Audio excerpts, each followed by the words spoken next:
Muy buenas tardes, mi nombre es Luis Echapapietra, yo trabajo para el Ministerio de Justicia y Derechos Humanos de la provincia de Santa Fe y en este caso se me ha encomendado coordinar el segundo módulo vinculado al uso de la prisión preventiva y la reforma procesal penal en Argentina. Así que agradezco tanto a las autoridades del CEJA como del INESIP como del Ministerio de Justicia y Derechos Humanos haberme dado la posibilidad de nuevamente compartir con ustedes este intercambio, que espero por cierto sea fluido a los fines de poder intercambiar información e ideas al respecto, un tema tan sensible como es el uso de la prisión preventiva en los sistemas reformados. Vamos a conversar a lo largo de esta presentación sobre varias aristas que vinculan a la problemática de la prisión preventiva. De todos modos, nos parecía un buen punto de partida dar cuenta de que buena parte de todas estas presentaciones que vamos a hacer a lo largo de este módulo tienen una fuerte apoyatura en informes producidos tanto por INESIP como por el Centro de Justicia de las Américas vinculados al uso de la prisión preventiva en América Latina y en particular en Argentina. Particularmente el informe del Centro de Estudios de Justicia de las Américas sobre prisión preventiva, reforma procesal penal en América Latina, evaluación y perspectiva, en este caso el volumen número 2, contiene el primero de estos informes es un informe de mi autoría sobre el estado de la prisión preventiva en Argentina. A lo largo de esta conversación voy a hacer referencia bastantes oportunidades a este informe. Por cierto, también tomaremos algunos datos del mismo informe en relación a la perspectiva latinoamericana que debemos tener cuando pensamos el problema de la prisión preventiva concretamente en Argentina y de qué modo podemos insertar a nuestro país en esta perspectiva regional. Por último, tomamos varias oportunidades, referencias de el informe sobre el estado de la prisión preventiva en Argentina que ha elaborado el INESIP en el año 2012, al cual, como ustedes van a ver, vamos a hacer significativas y reiteradas referencias. Bien, para entrar entonces en el problema vinculado al uso de la prisión preventiva en los sistemas del reformado de América Latina y en particular, ¿no?, de Argentina, vamos a primeramente a colocar, digamos, un punto de partida que tiene que ver con esto de insertar a Argentina en el contexto regional y cómo era este contexto regional previo a los procesos de reforma que ha habido a la justicia penal. Ustedes saben que como en pocos otros temas vinculados al proceso penal y al proceso de reforma a la justicia penal, la problemática de la prisión preventiva es una problemática muy particular que repercute en todo el funcionamiento del sistema de administración de justicia. Ustedes van a ver que las variables que condicionan el uso de la prisión preventiva por lo general están muy relacionadas a otras variables generales del funcionamiento del sistema y a su vez también impactan muy fuertemente en el uso de la prisión preventiva muchísimas otras problemáticas y discusiones que se den en relación al sistema procesal penal en general. De todas maneras, como ustedes sabrán, la prisión preventiva en los sistemas previos a los procesos de reforma se caracterizó por estar muy fuertemente identificada con el paradigma de enjuiciamiento penal inquisitivo, en donde la prisión preventiva operaba en la práctica como una regla a los fines de disciplinar el resto de las funciones del proceso. Es decir, en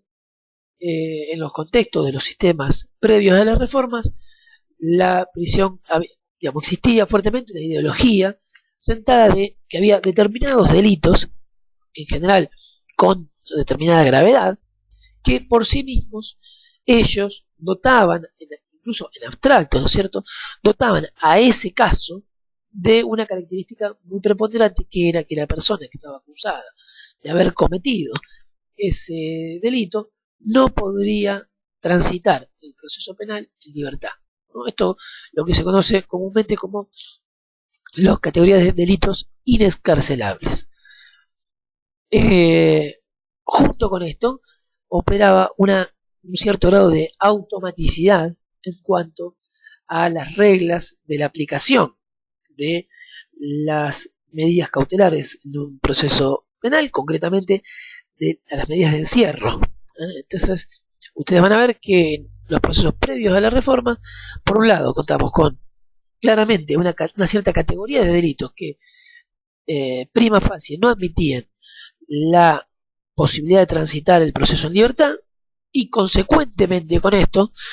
era una circunstancia lógica del funcionamiento del sistema que automáticamente consolidado de un determinado grado una acusación contra una persona en relación a esta categoría de delitos, automáticamente perdía el estado de libertad, digamos, estas personas. Los factores que contribuyeron a producir esta situación, este estado de situación, han sido varios, y posiblemente, digamos, nos falten muchos si hacemos una numeración taxativa. No es este el objetivo por ahora, digamos, solamente mencionarlos para tener en cuenta después cómo es que el proceso de reforma se ha hecho cargo de alguno de estos problemas. Concretamente, uno de ellos, por ejemplo, han sido los mecanismos de presión históricamente consagrados en los sistemas procesales para obtener del imputado confesiones. En este contexto, digamos, en un contexto altamente inspirado en el discurso del imputado, como un discurso a, a obtener para avanzar en la investigación, no ha sido extraño que se usen estos mecanismos de prisionización automática de las personas a los fines de obtener determinados resultados, concretamente confesiones. Por otra parte, un factor muy determinante, altamente determinante, en un funcionamiento, como les digo, en esta lógica inquisitiva de la prisión preventiva, ha sido claramente la conjunción en la figura de una persona, del juez instructor, de facultades tanto de investigación como de garantías. Claramente cuando todavía tenemos, ¿no?, en muchos lugares, digamos, no mucho, pero hay todavía sistemas que funcionan con la figura del juez instructor, sabemos, ¿no?, por las reiteradas críticas que ha habido, sobre todo de la academia y buena parte también jurisprudencia, al respecto, que esta figura del juez instructor, que aglutina en sí mismo facultades de investigación y responsabilidades respecto de la investigación criminal, y por otra parte se lo coloca como aquella persona que es la encargada de tutelar determinadas garantías, bueno, en general lo que ha habido una tendencia a profundizar esta expectativa en este juez de producir eficientes investigaciones, y en muchos casos se ha echado mano, a los fines de avanzar en esta eficiencia, de un uso desmedido de la prisión preventiva. Por otra parte, las características que tiene nuestro sistema, no es que muchos de nuestros sistemas procesales, en relación a la administración de justicia en base a expedientes, ha sido un factor de altísimo impacto a la hora de pensar el modelo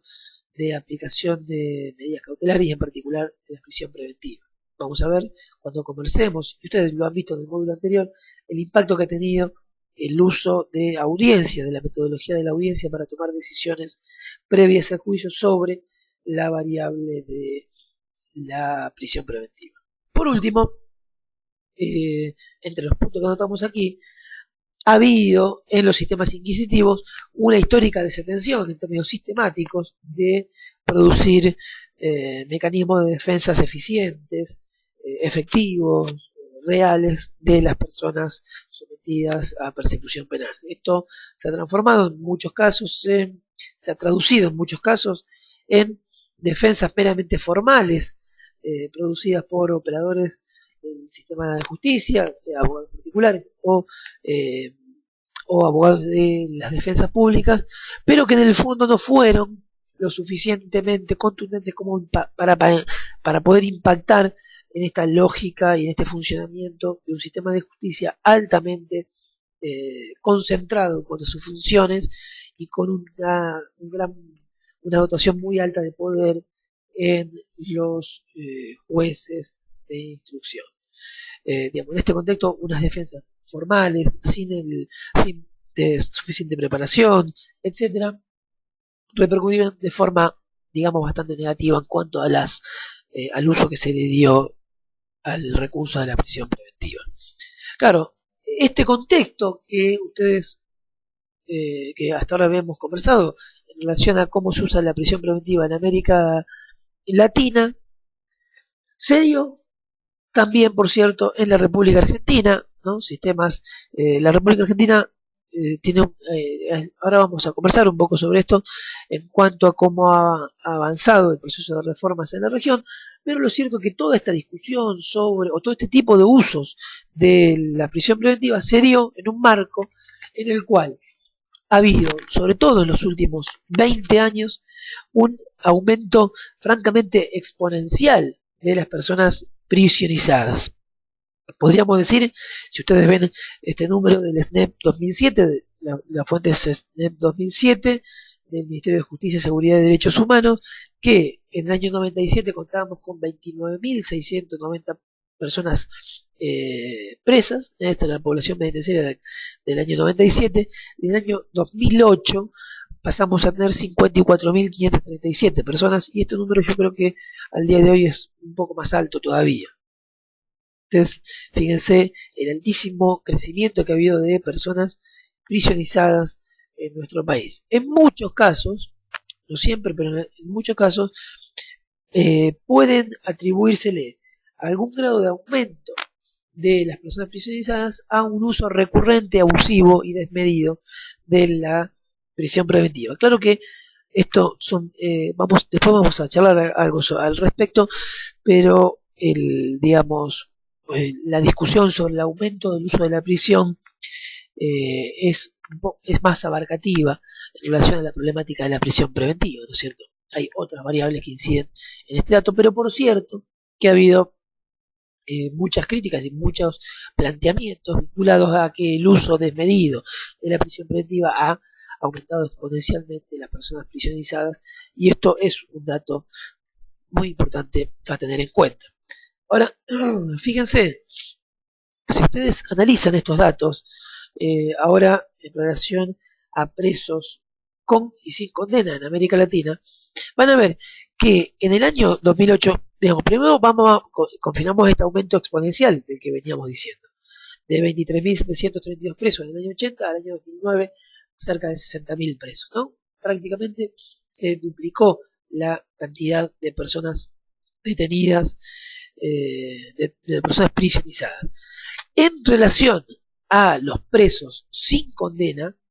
van a ver que junto con este aumento se puede advertir también una continuidad una continuidad en cuanto al porcentaje de presos sin condena. Es decir, se duplicó la cantidad de presos sin condena en América Latina, en Argentina, y junto con eso el porcentaje de presos sin condena se mantiene relativamente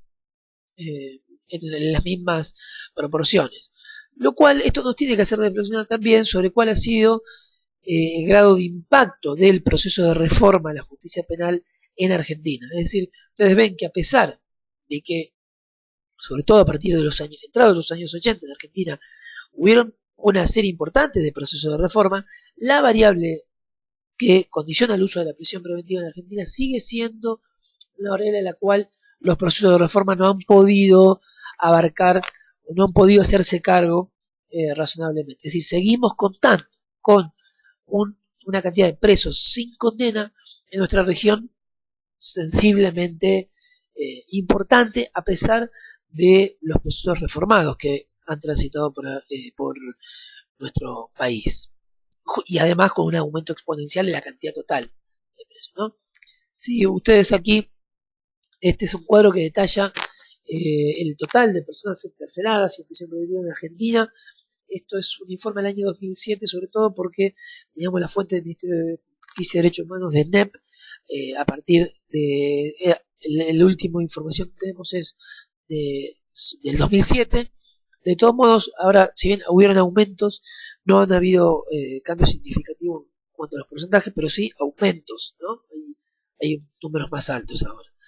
De todas maneras, este gráfico nos permite ver en la tabla el altísimo impacto y la altísima incidencia que tiene la provincia de Buenos Aires en el total de presos de la provincia, llegando a un total del 77, del 71,58, ¿no es cierto? Bueno, ahora pasamos al cuadro número 7, en el cual vemos cuál ha sido la evolución, en este caso, del porcentaje de presos preventivos respecto del total de las personas encarceladas en provincia de Buenos Aires, Córdoba, Santa Fe, Mendoza, Chubut, Entre Ríos, Salta y Tucumán. El objetivo del cuadro es que ustedes, ya ahora vinculados al año 2000 y 2006, para poder analizar, por un lado, el aumento, digamos, la tasa alta en este caso de provincia de Buenos Aires, Córdoba, Santa Fe, de presos en prisión preventiva, pero por otro lado, junto con ello, poder ver cómo, por ejemplo, ha habido provincias en donde han trabajado muy fuertemente esta variable, muy claramente en lo que ha sido en la materia de gestión, o sea, los procesos de reforma en materia de gestión. Por ejemplo, la provincia de Chubut, que al año 2002 contaba con un 79% de presos en prisión preventiva, y en 2006, al año de iniciar el proceso de reforma, este número había disminuido a tan solo el 29%.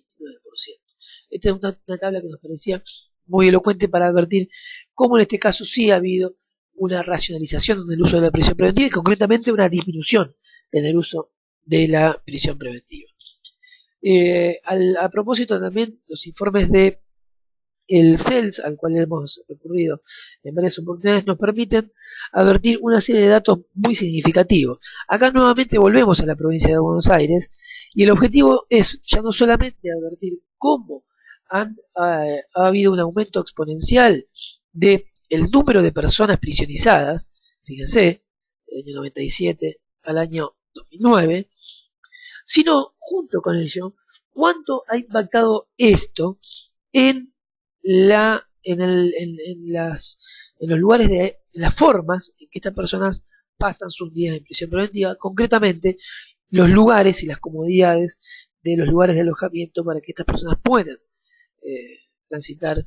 su estadía, digamos, en prisión preventiva. Fíjense, este es un dato muy significativo que en el informe que les comenté del Centro de Estudios de Justicia de las Américas del año 2011 de mi autoría, lo trabajo con algún grado mayor de extensión, pero de qué forma han impactado estos números, sobre todo en lo que hace al lugar de alojamiento, concretamente las dependencias policiales, ¿eh? Y respecto al uso de la prisión preventiva. Vamos a volver en alguna otra oportunidad sobre alguno de estos guarismos. Por último, bueno, acá nuevamente un cuadro al respecto que dice concreta relación a la cantidad de presos alojados en comisarías y en dependencias policiales de Argentina y cuál ha sido este impacto en el porcentaje total de presos preventivos alojados, ¿cierto? En comisarías. Fíjense que del total de los presos preventivos, prácticamente el 30% se encuentran alojados en comisarías si juntamos las provincias de Buenos Aires, Santa Fe y Córdoba, que son, por cierto, las provincias que más en mayor medida aportan al total de presos del país. Bueno, esta de nuevo es una referencia también a las personas privadas de libertad en provincia de Buenos Aires según el lugar de alojamiento. Bien, como yo les decía al comienzo, el problema de la prisión preventiva es un problema que sin dudas tiene que ver con las formas y las maneras en que funcionan determinados sistemas de administración de justicia. En el año 1982, el ILANUD produjo un informe muy importante, a mi modo de ver, así, un informe bisagra en la materia, El preso sin condena en América Latina. Este informe, además de contener datos empíricos muy concretos, cosa que para la época en que se produjo era realmente una extrañeza, porque ustedes saben que es una deficiencia muy significativa en nuestro sistema de justicia producir información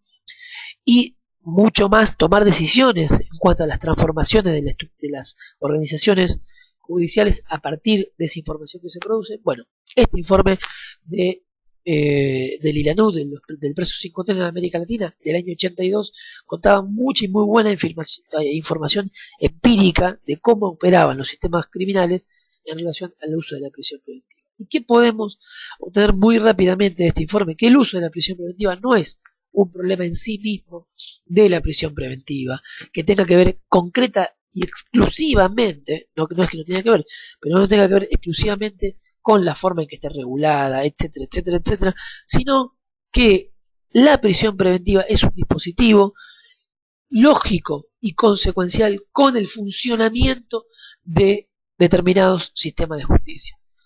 Si ustedes ven este informe, ustedes van a ver que aquellos sistemas de justicia en América Latina que han funcionado en una lógica inquisitiva, como decíamos antes, con una preponderancia de juez de instrucción, concentración de funciones, defensas en términos más formales, etcétera, estos sistemas han tendido históricamente a consolidar usos de la prisión preventiva francamente abusivos de los derechos de las personas. De modo que el problema de la prisión preventiva, creo que, entiendo yo, se conecta con el total del funcionamiento del sistema criminal, y esta es una buena consecuencia que podemos sacar de aquel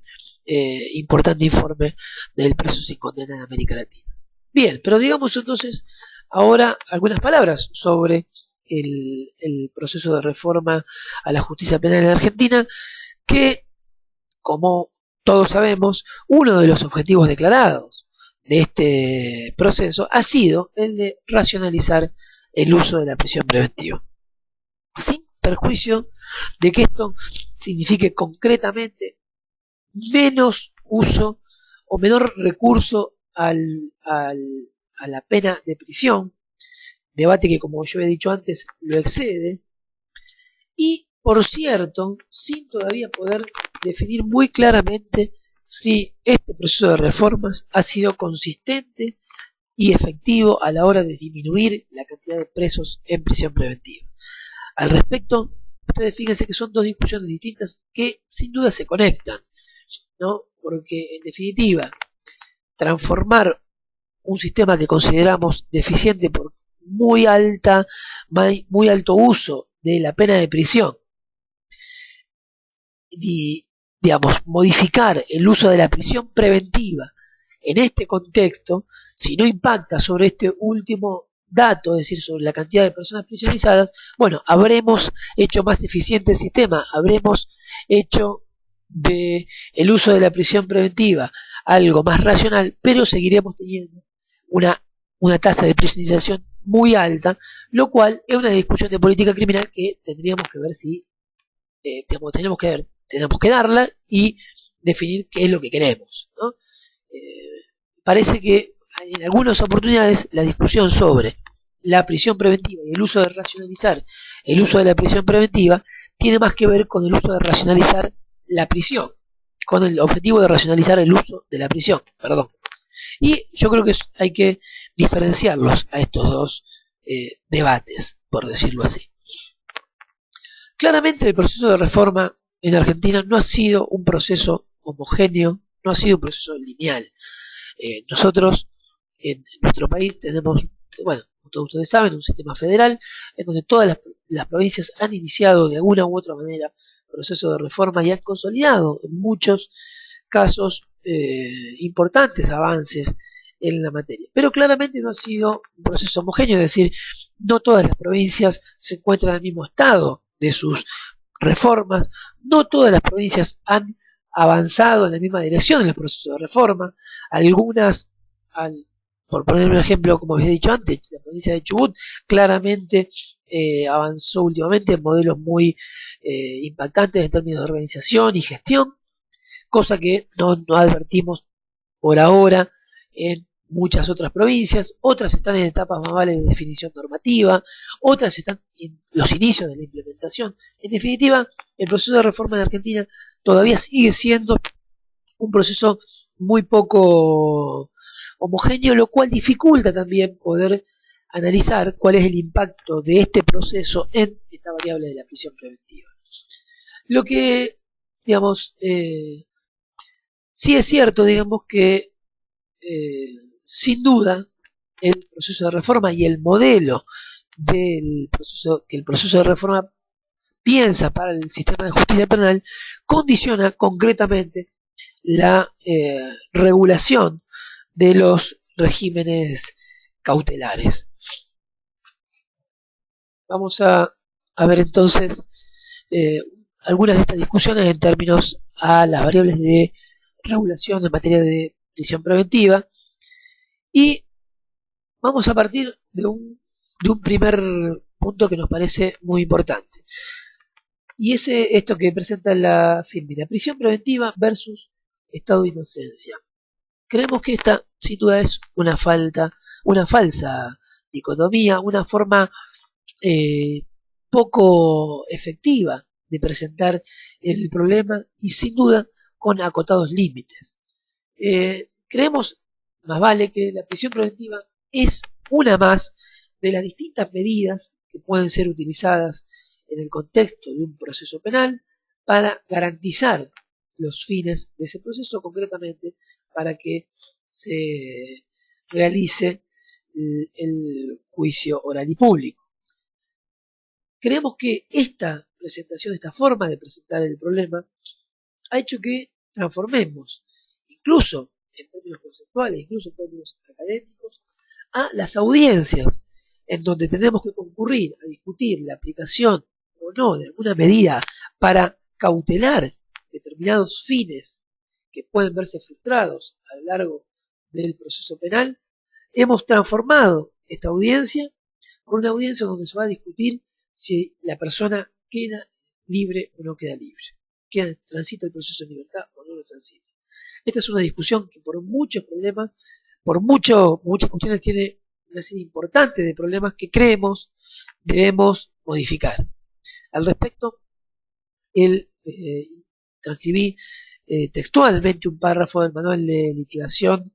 en audiencias de la etapa preparatoria de Leticia Lorenzo y Enrique MacLean, en donde ellos dicen demarcan con mucha contundencia cuál es este problema. Dicen textualmente que la litigación de medidas cautelares ha perdido de vista la finalidad que es el desarrollo normal del juicio y se ha convertido en una discusión sobre la responsabilidad penal del imputado. Ha ocasionado que la información transmitida del juez y la calidad de su decisión excluyan de su argumentación que la aplicación de una medida cautelar solo será razonable en la medida en que la misma asegure el desarrollo normal del juicio con el menor perjuicio posible para el imputado. ¿Cómo se puede advertir de la lectura de este párrafo? Lejos están estas audiencias de constituirse en una instancia de discusión sobre la libertad o no de las personas, sino muy por el contrario, es una audiencia a los fines de poder concretar cuáles son las medidas que debemos tomar, si es que debemos tomar algunas medidas durante la tramitación del proceso penal y durante la realización del juicio, para poder garantizar que efectivamente se va a realizar un juicio. Si esto es así, las exigencias de acreditación del peticionario de una medida cautelar, pongámosle el fiscal, van a correr por dos carriles diversos. Dos carriles diversos que comúnmente la doctrina los ha llamado el supuesto material y la peligrosidad procesal. Para ejemplificar estos temas, tomamos el artículo 219 del Código Procesal Penal de la provincia de Santa Fe, que es una ley que ustedes saben está sancionada, pero todavía no está vigente en su totalidad, está vigente parcialmente, pero no está vigente en su totalidad. Particularmente estas disposiciones sí están vigentes de la ley 12734 en la provincia de Santa Fe. En relación al punto, este artículo, que es lo que define, ¿no? Que digamos que realiza estos dos elementos estructurales de una lógica de aplicación preventiva en una metodología cautelar, ¿no es cierto? ¿Cuáles son los dos? ¿Cómo lo regula, ¿no es cierto?, la provincia de Santa Fe a estas dos variables? En primer lugar, dice que se podrá aplicar la medida cautelar de la prisión preventiva solo a pedido de parte. Acá está, fíjense en el marcado en azul, y en ese caso podrá imponerse una prisión preventiva al detenido. Entonces, ya en la formulación, en primer lugar, deja salvo la posibilidad de que eventualmente, si el juez así lo considera, no imponga la prisión preventiva, es decir, que aún encontrándose estas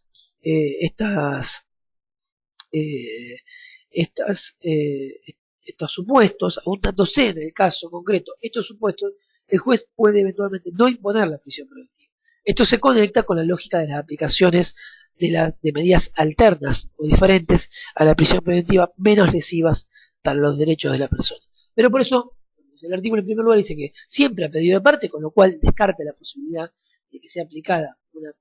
prisión preventiva o cualquier otra medida cautelar de oficio por un tribunal, sino que tiene que hacerlo a pedido de parte, y en ese caso el juez podrá imponer una prisión preventiva. ¿Cuándo lo puede hacer? Y fíjense, aquí están los dos supuestos de los que habíamos hablado anteriormente, el supuesto material y la peligrosidad procesal. En primer lugar, el supuesto material está dado por la existencia de elementos de convicción suficientes para sostener la probable autoría o participación punible en el hecho investigado del acusado, ¿cierto? Y ahora, el peligro procesal, ustedes lo van a ver en el tercer ítem del artículo 319, cuando habla de que las circunstancias del caso autorizaran a presumir el peligro de fuga o entorpecimiento de la investigación, ¿no? En general, tanto peligro de fuga como entorpecimiento han sido las dos variables que han organizado los peligros o la definición de qué entendemos por peligro procesal. Sobre esto hay algunas discusiones que veremos si en esta conversación podemos charlar, sino también me parece que es un tema para conversar vía foros y chat, sobre todo porque al respecto las legislaciones comparadas han optado en algunos casos por identificar determinadas circunstancias de hecho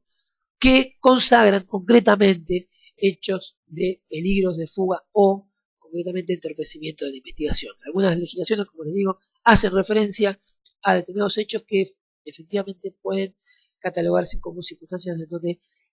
el imputado puede estar en peligro. Puede estar en peligro el proceso porque el imputado esté en libertad. Lo que entra a jugar aquí es una interpretación en relación a las presunciones que operan sobre estas variables de hecho. En fin, lo dejaremos para más adelante. Respecto al supuesto material, este es un punto bastante maltratado también por los sistemas inquisitivos. Yo creo que por no tener una clara convicción sobre cuál es la relevancia y la importancia del supuesto material en las discusiones de prisión preventiva, muy vinculado a lo que decía Leticia del manual, porque estas audiencias se han transformado en una discusión sobre la libertad de las personas. Claro, si estamos convencidos que lo que vamos a hacer en estas audiencias es ir a discutir sobre la libertad de la persona, obviamente vamos a estar muy propensos a transformar estas audiencias en pequeños juicios o a adelantar una serie de actividades que tienen que ver con la discusión sobre la responsabilidad penal del imputado, discusión que tiene que darse claramente en el juicio, adelantarlas a las audiencias donde discutamos la aplicación de medidas cautelares. Y esto, como les digo, no es ni por mucho el objetivo de este tipo de audiencias. ¿Y por qué sucede esto? Yo creo que esto sucede de una forma muy marcada en nuestros sistemas procesales y aún hoy sucede aún hoy en aquellas provincias donde todavía han atravesado por procesos de reforma, porque todavía tenemos la carga inquisitiva que significaba la aplicación automática de la que hablamos al comienzo de la prisión preventiva, conjuntamente con el dictado del auto de procesamiento. Este auto de procesamiento donde se hacía un juicio sobre el fondo del asunto, independientemente de que este juicio tenía un estándar probatorio denominado de probabilidad, estándar probatorio que sabemos muy discutible, porque con ese mismo estándar probatorio que en ese momento se le llamaba de probabilidad, en buena parte de las causas de los sistemas inquisitivos se dictaban sentencias, y aún sentencias condenatorias, no haciendo más que ratificando los elementos de investigación producidos, perdón, los elementos producidos en la investigación, bien digo, es decir, lo cual la verdad que digamos desautoriza bastante esta calificación de probable de aquella información, ¿no? Si esa información, que en ese momento era una información probable, es la misma que usamos para dictar sentencias, donde supuestamente exigimos certeza, bueno, la verdad que sobre esto habría que discutir un poco más porque no estamos razonando muy coherentemente. Pero lo cierto es que así es como nuestros sistemas funcionaron, con esta prisión preventiva automática conjuntamente con el auto de procesamiento. Y esto implica una discusión sobre la responsabilidad del imputado, y en esos parámetros estaba pensada la actividad de acreditación de determinados hechos en estas audiencias. ¿De qué forma estaban pensadas estas actividades? Pensando en la necesidad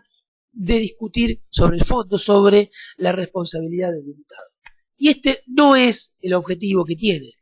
la identificación y la prueba de parte del fiscal del supuesto material en las audiencias de medidas cautelares. Por el contrario, el objetivo que tiene el supuesto material es exigirle al fiscal que va a solicitar la aplicación de una medida cautelar, concretamente de una prisión preventiva, es exigirle que él pueda demostrar al tribunal una satisfacción de un cierto estándar de la evidencia con la que él dice contar. Quien peticiona esta audiencia debe estar en la posibilidad de demostrar que cuenta con un caso sólido en juicio, y que a consecuencia de esto es que deben tomarse las medidas que se peticionan. Es decir, lejos de discutir ahora la responsabilidad del imputado y la participación en el hecho punible, lo que vamos a discutir es si el fiscal, con la evidencia que dice tener, con la evidencia que logra exponer en la audiencia, si con esa evidencia cuenta con un caso sólido que le permita a él arribar a un juicio oral. El razonamiento jurisdiccional debe ser el siguiente, debe ser el siguiente. Si el señor fiscal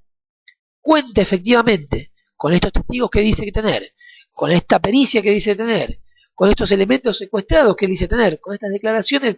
que dice tener, bueno, muy posiblemente esté en condiciones de forzar la realización de un juicio oral y en ese contexto discutir la calidad de esa prueba. Es decir, de lo que los jueces tienen que estar seguros es que este cúmulo de evidencia va a tener como resultante la necesidad de realizar un juicio oral. Y va a ser en la perspectiva de la realización de este juicio que hay que disponer las medidas del caso para garantizar la realización del juicio. Pero fíjense que aquí ya la discusión no pasa por la responsabilidad penal del imputado, sino, muy por el contrario, la discusión pasa por cuán sólido es el caso, con cuánta solidez, cuenta el fiscal para presentar el caso en términos de la evidencia que tiene colectada y cuánto esto se traduce en la necesidad de chequear esa información en juicio oral. Para ir a un caso concreto, si el fiscal viene a la audiencia y nos dice que cuenta con la declaración de la víctima, la cual les va a contar cómo fue que una persona le arrebató la cartera en la vía pública. Si además cuenta con la declaración del policía que detuvo a esta persona cuando huía con la cartera, si además cuenta con dice el fiscal que él tiene en su poder la cartera respecto de la cual se ofició un secuestro y la va a llevar al juicio, etcétera, bueno, podemos decir que este fiscal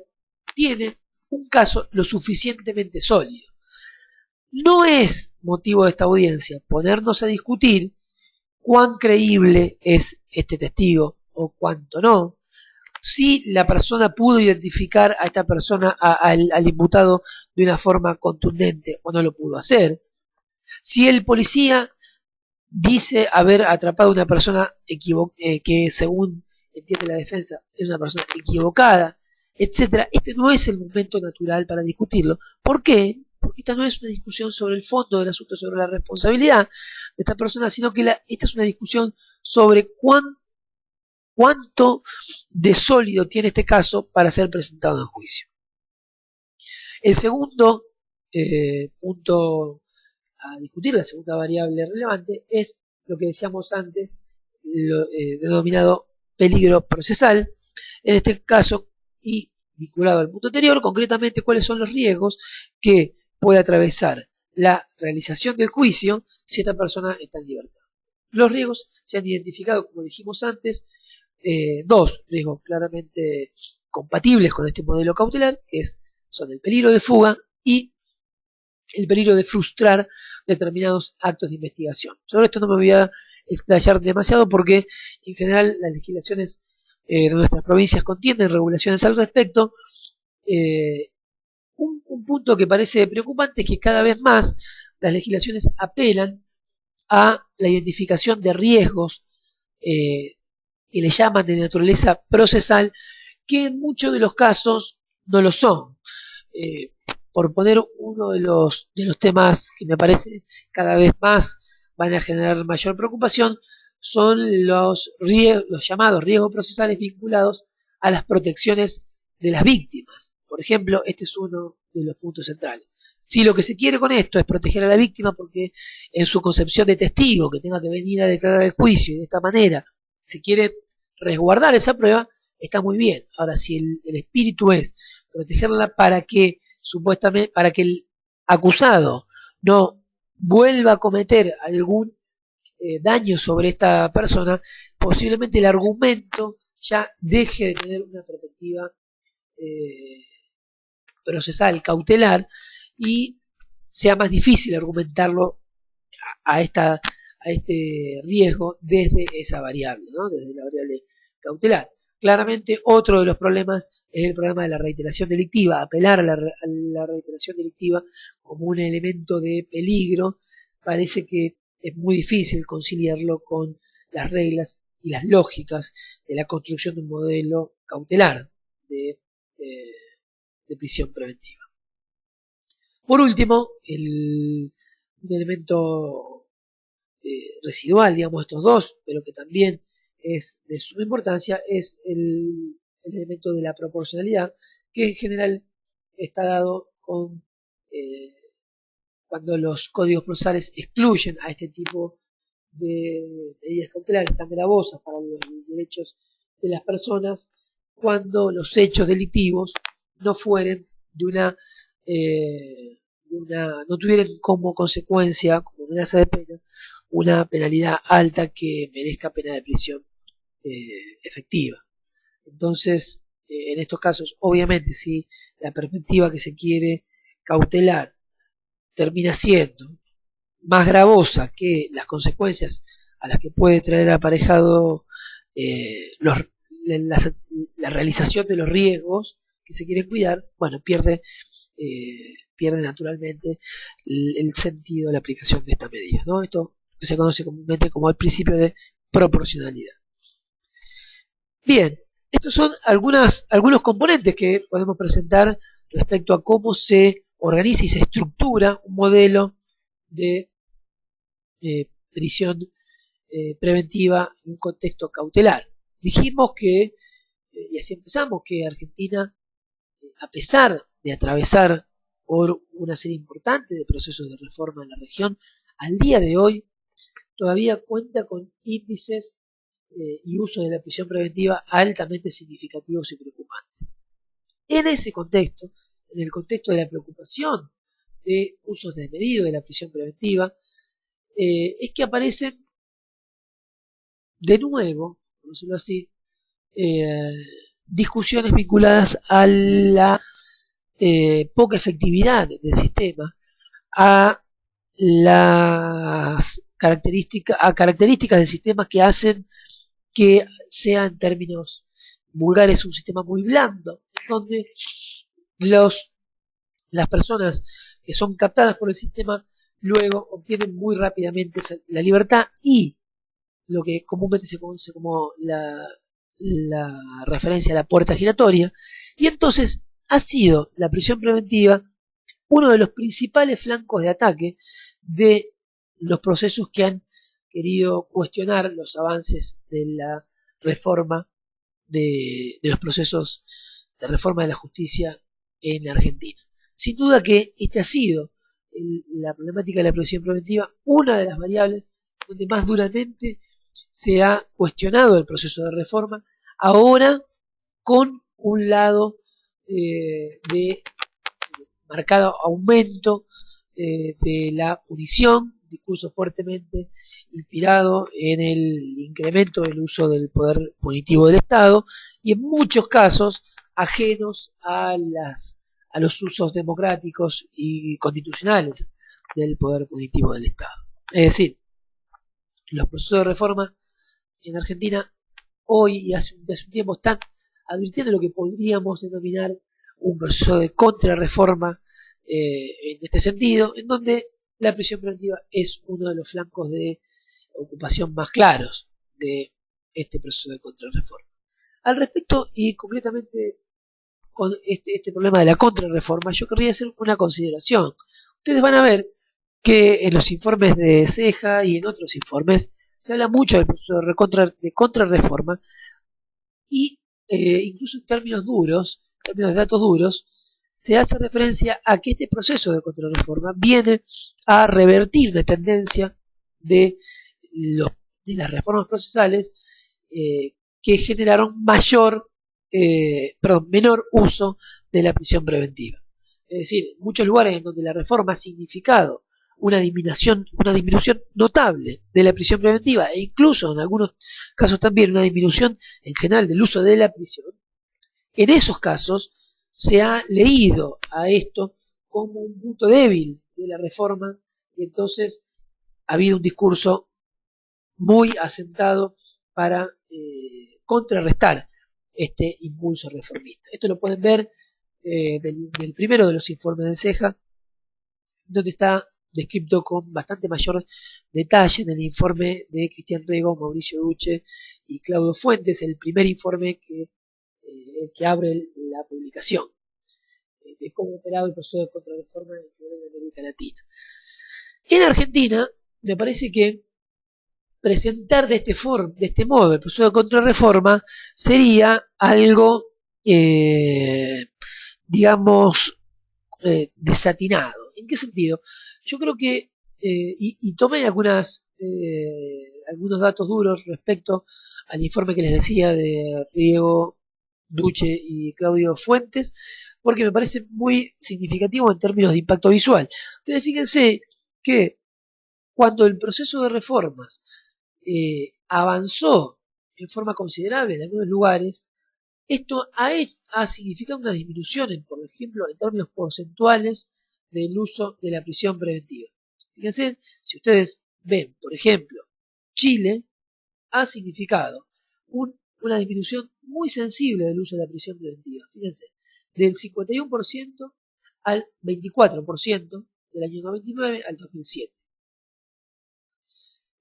Y así podemos ver que en general, si bien no tan significativo como el caso chileno, en general la tendencia ha sido a la disminución. Colombia 42-32, Costa Rica se mantuvo prácticamente igual, Ecuador muy similar aunque con alguna inferioridad, lo mismo Nicaragua, del 30,8 al 17%. En ese sentido, y el informe que les comentaba hace una alusión similar a esta. Podría decirse que el proceso de reforma ha impactado en la variable del uso de la prisión preventiva. Ahora, si ustedes se fijan, la provincia de Buenos Aires, que es una provincia que impacta de forma muy sensible a la porción total de presos del país, en Argentina, en el año 97 contaba con 84,2% de presos en prisión preventiva, y en el año 91, habiendo atravesado por el proceso de reforma de la justicia de la provincia de Buenos Aires, el número asciende a 87.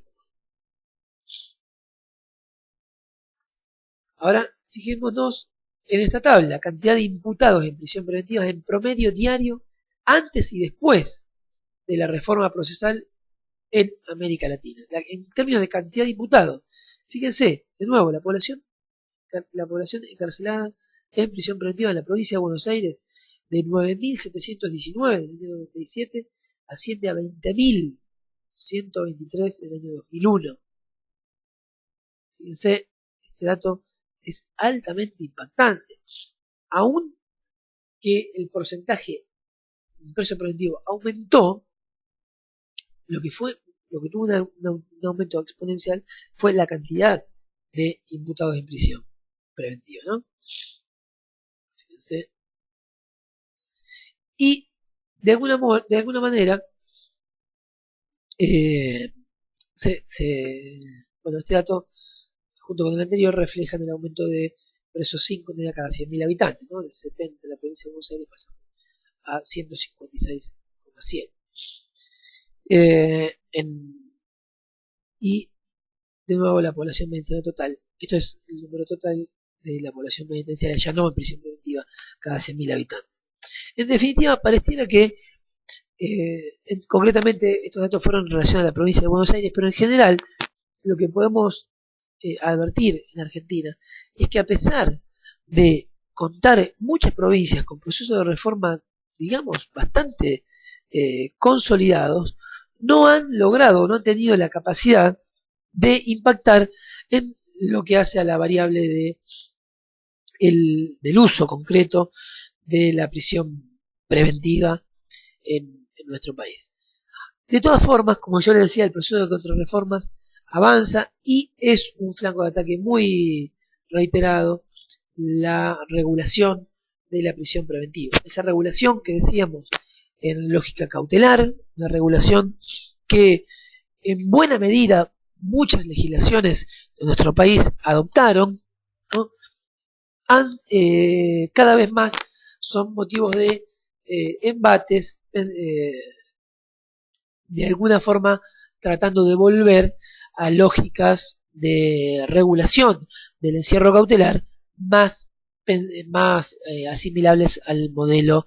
inquisitorial. Yo en este cuadro anoté algunos de estas leyes que han venido a reformar un modelo cautelar de organización del régimen de la prisión preventiva en una lógica marcadamente inquisitiva. Anoté algunas leyes en provincia de Buenos Aires, Tucumán, Corrientes, Entre Ríos, La Pampa, Tierra del Fuego, Misiones y el sistema federal, con el objetivo de advertir que, aun que nuestro país no ha disminuido el uso de la prisión preventiva, aunque nuestro país ha duplicado la cantidad de presos respecto al número total y respecto a los números y respecto a las personas presas en prisión preventiva, aunque nuestro país tiene una marcada tendencia, digamos, hay un índice muy alto en cuanto a las personas alojadas en comisarías, es decir, las condiciones en que están alojadas las personas presas en prisión preventiva, digamos, aún en este contexto marcadamente abusivo del uso de la prisión preventiva,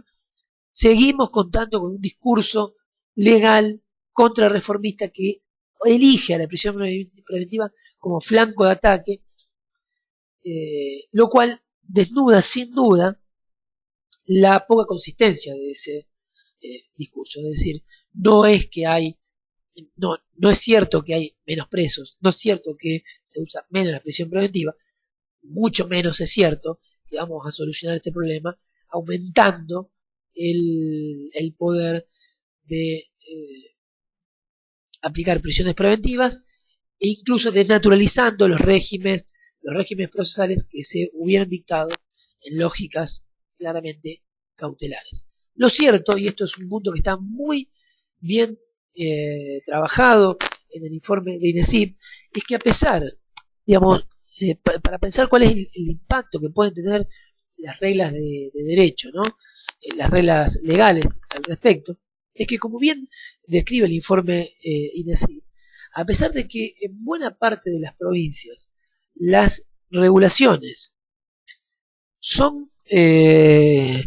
consistentes con un modelo de organización de las reglas procesales en términos acusatorios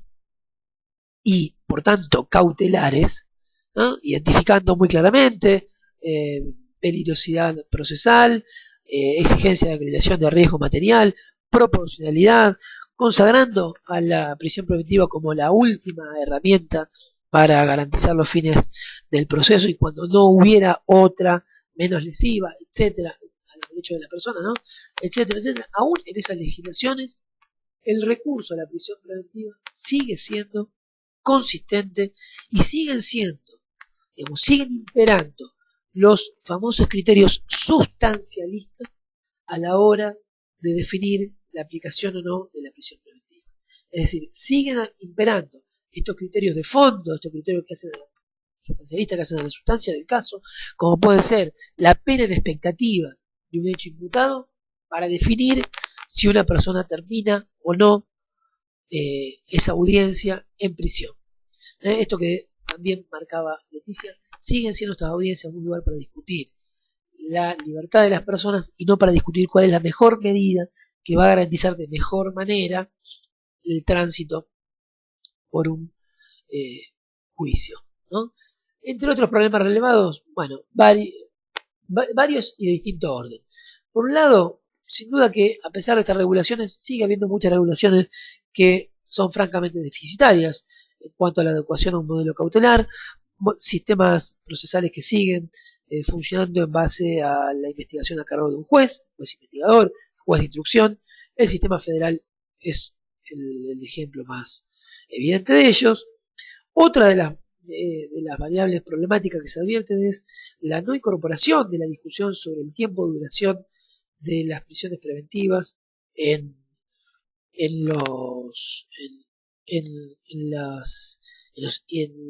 las conformaciones normativas al respecto. Por cierto, un tema muy sensible es el problema de las interpretaciones jurisprudenciales, y aquí vemos una disparidad muy grande de criterios. Cuando en tribunales superiores observamos que hay contundentes fallos en orden a caracterizar al régimen procesal de prisión preventiva debido como aquel que se corresponde con los parámetros constitucionales, e identificar a estos parámetros con un modelo cautelar de prisión preventiva. Fallos, por ejemplo, Díaz Besone muy contundente al respecto. A pesar de esto, incluso a pesar de fallos donde se han declarado inconstitucional una serie de disposiciones que no se compadecen con este modelo, digo, a pesar de, en este caso, un fallo de la casación penal, Díaz Besone, a pesar de esta contundencia, seguimos contando con interpretaciones jurisprudenciales de baja instancia por lo general, o de grado, que siguen haciendo lugar a aplicación de medidas cautelares muy alejadas de este modelo que imparten los tribunales superiores. Es decir, en este punto hay un preocupante uso de la prisión, de la jurisprudencia al respecto. Por cierto, otro de los problemas que se han diseñado es que se han advertido es una tendencia muy instalada a formalizar la investigación penal preparatoria, a seguir trabajando en base a expedientes muy formales, y esto ha dificultado la implementación de mecanismos de gestión y organización que posibiliten investigaciones distintas y con esto agilizar los procesos. Otro dato muy sensible y muy evidente es el poco uso de las salidas alternativas a la prisión preventiva, que viene de la mano de la escasa capacidad que han tenido los sistemas de administración de justicia, o que tienen los sistemas de administración de justicia, de producir información relevante en estas etapas previas al juicio. En la medida que jueces, fiscales y defensores no cuenten con un insumo contundente a la hora de discutir en estas audiencias, como es la información necesaria y completa, al fin, en la medida que no se cuente con este insumo, será muy difícil que estas audiencias puedan, puedan desarrollarse adecuadamente, y por cierto va a ser muy difícil que se recurra a usos alternativos a la prisión preventiva. Claramente, si ante la coyuntura de un juez de tener que definir sobre la aplicación de una medida distinta a la de la prisión, pero que no sabe quién la va a controlar, cómo se va a controlar, dónde se va a cumplir, qué capacidades tienen de efectivamente llevarse a cabo, etcétera, bueno, el juez va a estar mucho más incentivado a aplicar la medida que de forma más contundente le va a garantizar la comparecencia del acusado del proceso, que es la prisión. Entonces, digamos, construir estos modelos de producción de información en las etapas previas del juicio es altamente recomendable e importante para pensar en la posibilidad de hacer operativo, ágil y dinámico un uso de salidas distintas a la de la prisión para garantizar los fines del proceso. Seguimos contando con un escaso nivel también del impacto de las defensas, sobre todo en los sistemas de defensas públicas, en lo que hace a las audiencias de prisión preventiva, y esto tiene que ver en muchos casos con deficiencias organizacionales propios de los modelos de defensas públicas, que siguen muy atravesados por lógicas inquisitivas. Seguramente vamos a conversar en el curso en este curso, en otro módulo al respecto, no me voy a detener demasiado en ello. Por último, un elemento muy sensible a todo el sistema de justicia, que es la falta de información empírica al respecto, dato que es contundente y que dificulta mucho la toma de decisiones de transformación y reformas respecto a la manera de administrar el sistema de justicia, ¿no es cierto? La falta de información. Digamos que en este escenario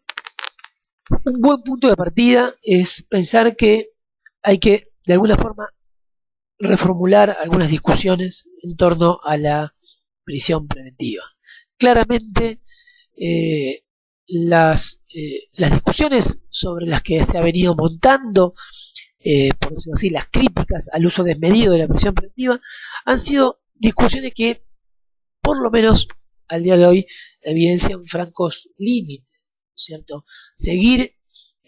pretendiendo transformar las prácticas de aplicación de la prisión preventiva a partir de diseños legales, creo yo que es una herramienta que, si bien es necesaria, es de corto alcance. Por cierto que esto no quiere decir que no haya que cuestionar aquella legislación que tenga una vocación francamente inconstitucional y que sea contraria a los intereses, a los modelos procesales cautelares. Claro que sí, claro que hay que hacerlo, y es bueno ponerlo en evidencia, pero creo que esto tiene un límite evidente. Aún con legislaciones cautelares muy buenas, con legislaciones en donde la prisión preventiva está pensada en una lógica francamente cautelar, no está pensada como un adelanto de pena, aún así la letra fría de la ley no es suficiente para modificar prácticas. Y esto parece que es una lección aprendida de este proceso de reforma. Lo otro también, las líneas jurisprudenciales, es decir, aún que los tribunales superiores tienen fallos muy contundentes en la materia, sigue habiendo una tendencia en los tribunales inferiores a hacer uso desmedido y abusivo del régimen de prisión preventiva, con lo cual no parece tampoco ser una herramienta contundente a los fines de transformar prácticas. Nos parece que sí hay algunos puntos que pueden incorporarse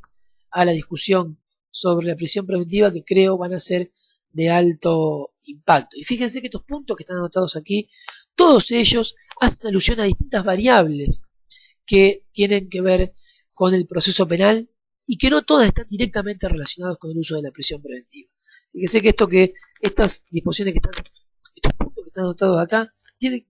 relación con esto que yo les decía al comienzo, que la prisión preventiva, como ninguna otra medida a lo largo del proceso, impacta sobre todo el conjunto del sistema procesal penal.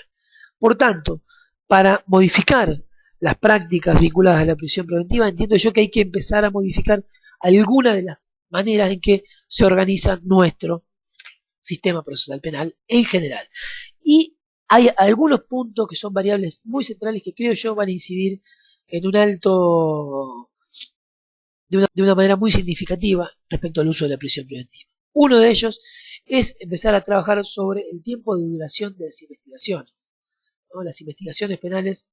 o lo que llamamos investigación penal en nuestro medio, es algo bastante poco presentable, para decirlo rápidamente. Sabemos que la mayor cantidad de causas del sistema con que trabajan los sistemas procesales penales no requieren ningún tipo de investigación, o lo que llamamos investigación son, en el mejor de los casos, algunos trámites burocráticos que me pareciera debieran ya tener otro nombre, ¿no? Liberar un oficio eh, eh, para que se nos entregue un informe pericial, o pedirle a la policía que notifique algún testigo para que venga a declarar el juicio, tiene poco de tarea investigativa. Si queremos llamarle así, digamos, no pareciera que no es algo muy fructífero, ¿no es cierto? Pero de todos modos, sin entrar en profundidad de ese tema, lo que sí es cierto que no podemos seguir contando con una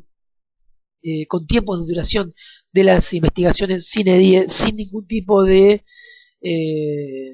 control por parte de las agencias que se dedican a ello. Esto concretamente tiene que ver con que hay que empezar a entablar mecanismos para que las investigaciones penales, las investigaciones las investigaciones que se lleven a cabo en casos penales, empiecen a tener incentivos para para estar, digamos, más controladas en cuanto a su duración. Uno de estos incentivos que se ha advertido en muchos lugares con una alta capacidad para impactar es la posibilidad de, en las audiencias de prisión preventiva, discutir la duración de la investigación y la duración, por tanto, de las medidas cautelares. Es decir, pensar que la aplicación de una medida cautelar no puede ser sine die y sin una perspectiva temporal, sino que está directamente relacionada con las tareas investigativas que se quieren llevar a cabo. Para realizar estas tareas investigativas y para garantizar que ellas se puedan realizar, es que se justifica la aplicación de una medida cautelar. Cuando el tiempo fue lo suficientemente holgado como para realizarse esta medida, y efectivamente esta medida no se realizó, entonces hay que empezar a detenernos si realmente podemos seguir manteniendo una medida cautelar en estos contextos. Para eso, ¿qué es lo que hay que garantizar? La posibilidad de, en las audiencias de prisión preventiva, poder discutir la problemática de la duración de esas medidas. Otro tema altamente sensible es el problema de los lugares de alojamiento y las responsabilidades de quienes deciden, de quienes peticionan y de quienes deciden la aplicación de estas medidas de la prisión preventiva. El lugar de alojamiento tiene que ser, a mi modo de ver, una de las variables a tener en cuenta a la hora de decidir la aplicación de una medida cautelar, y en esto tiene que haber responsabilidades compartidas de los integrantes del sistema de justicia a la hora de definir cuándo y cómo alojamos a una persona en prisión, ¿no? Esta es una discusión muy interesante que se dio en el contexto de la discusión sobre el habeas corpus Berbisky en la provincia de Buenos Aires, en materia de presos alojados en comisarías. Yo en el informe lo tengo bastante anotado y referido al punto. Acá hay toda una discusión sobre los cupos de alojamiento, etcétera, que me parece que es muy importante abordar urgentemente si queremos racionalizar el uso de la prisión preventiva. Otro tema que anotamos anteriormente, que es esto de la producción de información relevante, concretamente sobre los riesgos que a los que está sometido la realización del juicio, ¿no? En ese sentido, hay un avance considerable en la región de a partir de la instalación de lo que se llaman las oficinas de servicios previos al juicio, o oficinas de medidas alternativas al juicio, tienen distintos nombres, pero lo cierto que es un dispositivo que parece que altamente importante, ¿no? Y útil a los fines de poder aportar información al sistema de justicia criminal en relación a la posibilidad de hacer de estas audiencias informadas, donde se discuta realmente sobre el fondo del asunto, etcétera, etcétera, etcétera. Por cierto, el fortalecimiento de los sistemas de defensa que garanticen, ¿no es cierto?, que estas audiencias realmente en estas audiencias haya una genuina contradictoriedad. Y por último, volver sobre una idea fuerza muy importante que creo que no debemos perder de vista,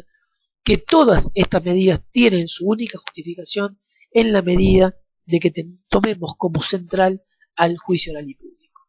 Solamente podemos legitimarlas en la medida que tengamos la necesidad de realizar un juicio oral y público, y siempre que esté en peligro la realización del juicio o la resultante del juicio, es que podemos tomar medidas que tengan que ver con restringir derechos de las personas con motivo de este proceso previo a una sentencia. Bien, llegamos al final. Agradezco mucho haberme escuchado y espero les sirva para poder abordar el material que les hemos dejado. Por mí, muchas gracias. Yo estoy a su disposición. Aquí tienen mis dos casillas de correo. Pueden enviar las consultas que quieran allí y ya después estaremos en contacto para los chats y foros de discusión. Hasta luego y muchas gracias.